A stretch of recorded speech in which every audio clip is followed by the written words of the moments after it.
Yes, hello? Yeah. Yeah, I know. Jodie Whittaker's about to regenerate. Let's talk about it.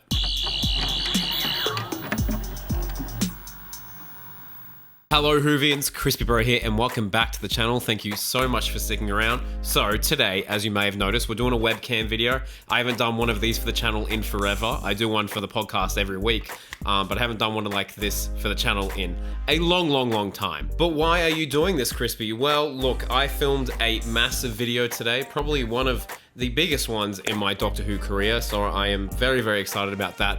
And I am buggered, so I need to stick to my weekly regimen.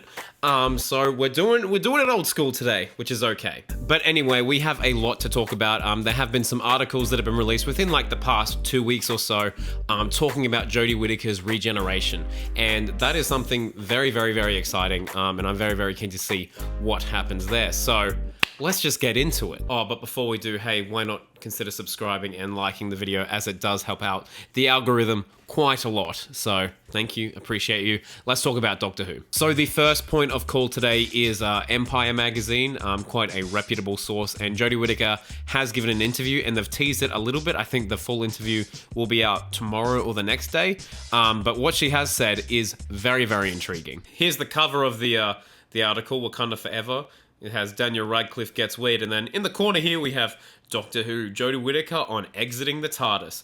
Jodie Whittaker has said it's one for the Whovians, which is great. It makes me think that, it's going to be very reminiscent of like, your 50th. It's going to have a lot of fan service, and fan service isn't necessarily the best thing, but heck, I don't care. I'm a fan, service me. Jodie Whittaker goes on to say, it's a huge treat if you're a proper fan. It's got all the iconic things that you associate with Doctor Who. It's massive. I have no doubt on the scope of it. I'm pretty sure the director, Jamie Magnus, will deliver something truly huge.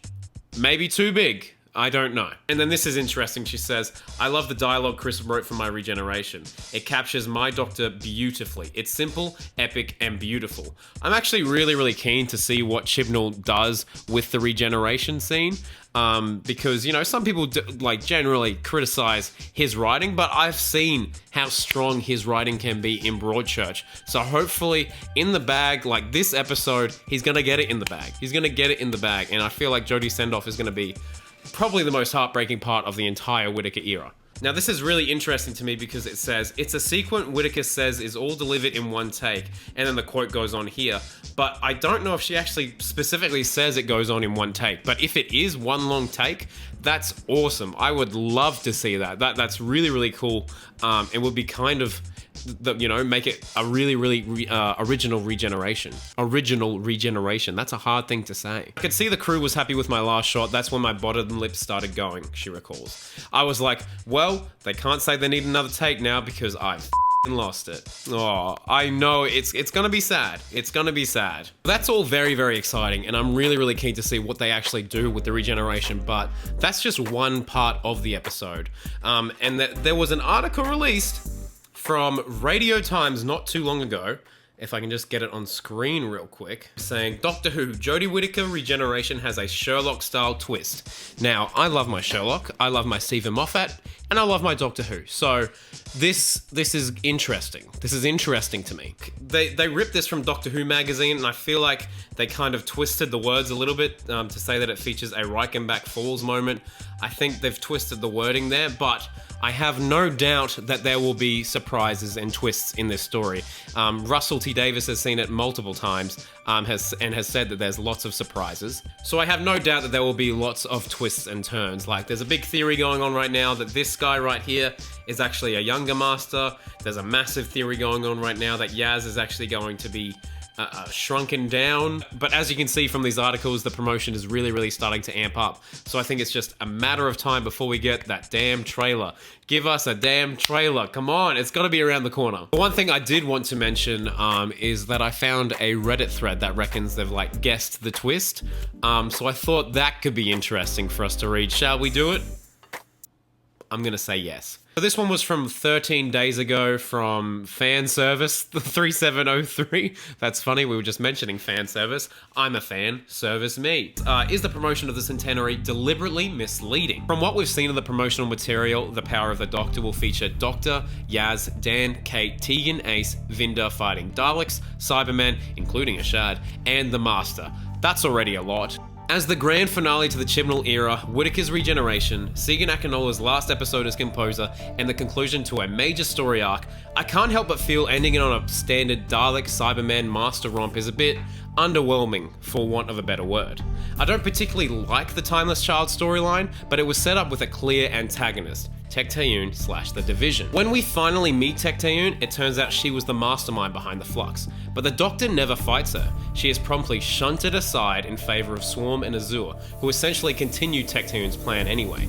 Although I like Swarm and Azure, there was no reason for them to exist, which couldn't have been taken by Tecteun as the main antagonist. Obviously, it could just be bad writing, but given how heavily the Division have been teased since Series 12, it strikes me as possible that Swarm and Azure were essentially placeholder villains, so that Tecteun could be saved for 13's final battle.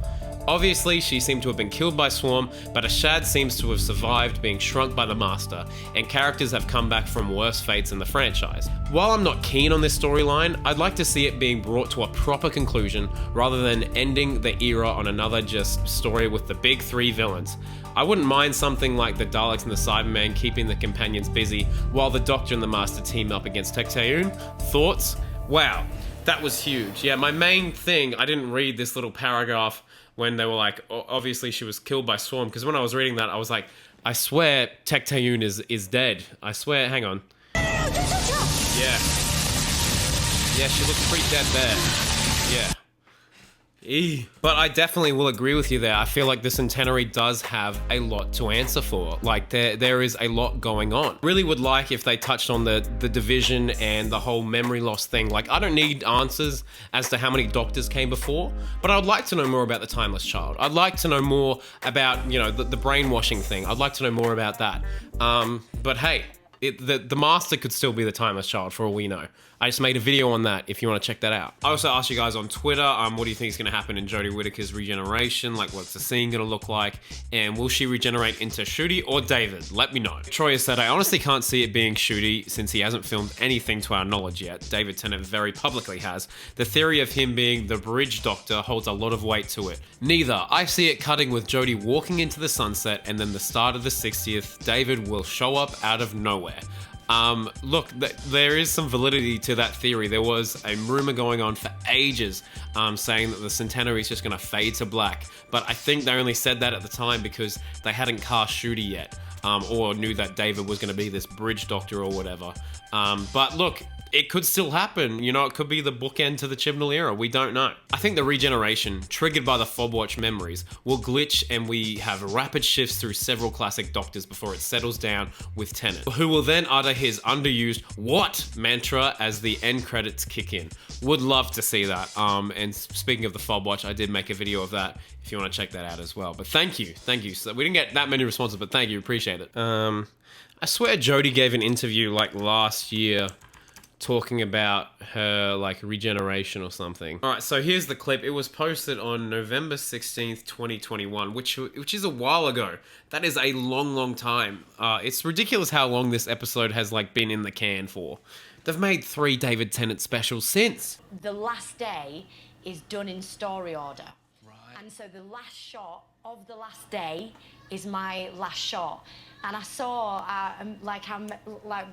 beautiful cameraman Mark, I could see that he was checking that everything had gone right and my bottom lip had gone, and I was like, well, they can't do another one because I'm beside myself now.